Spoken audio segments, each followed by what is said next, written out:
All right, welcome back. Part three. The Matthew Armatige, also known as Big Bob, and the murder of John Fealty.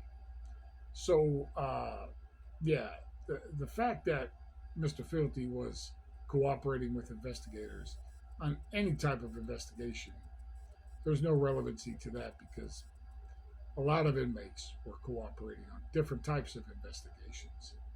So, it wouldn't matter if he was investigated about other guards because that's a common thing. It's a very common thing in the Florida Department of Corrections. I've been under those investigations as well, but I never cooperated. Cooperate. If anything, I spoke on the guard's behalf because I know what's good for me. And it did. It worked out in my favor. Very much in my favor. But that's a whole other story, which will be coming out on the True Crime Real Criminals podcast. Although I won't be telling it. My ex-wife will be telling it. Because she's the one that had to live through it on the outside. And she has all the documentation for all the things that they said and did or tried to do to me and placing me at that facility. But that's another story. Back to Big Bob. Now, Big Bob, like everybody else in the prison system, because they're all high on dope and drugs and everything else, a lot of them have mental health issues and they take medication for that. Now, this kid, John Fealty, he was on some Cinequan, which is very common in there, and then they changed that up. They got some generic brand, whatever that was, Doxepin, whatever the hell it was. They put him on that. Now, there was a critical level of this drug in this kid's system when they did the autopsy report. They found that he had quite a bit of this drug in his system. But that's not uncommon in prison. I mean, it's uncommon to the outside world, but not inside. Because a lot of guys will get treated for these depressions and other things to get on this medication.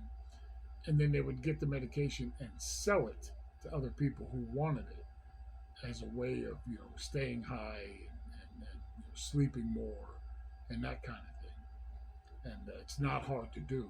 You think they have control of these drugs there, from the nurse's hand to the inmate's mouth. Oh, and it's over. The inmate walks away, spits it out, sells it. And sometimes it's in powder form, sometimes it's in liquid form. Even when it's in liquid form, these guys come prepared and they spit it right out into a bag. And the other people taking it, they don't give a shit that it came from another man's mouth. Especially people that are taking, and I'm just saying, they're putting anything in their mouth, meaning dick, drugs, and anything else. They don't care. They don't care. They take it. They take it as a way of hiding from the reality that they're living in there. And it's a harsh reality, and it's rough. So I'm not clarifying anything because once I already said I wasn't there. But knowing the system, and knowing Big Bob, and I can give you my take on what took place there. Now, all these fake people with information and all that, and I say fake for a reason, because ain't none of them stepping up with information for any other reason other than to help themselves. They all want something out of it, even from the families with fake letters and all that crap. That's all a game. It's a game to these guys on the inside. It's called the pen game. And with that pen game, they're looking for friendship, and they feel like they have something to give to the family by way of information or anything else. So, in their end is to get money. They want money from people. That's all they want, so they can buy drugs and canteen.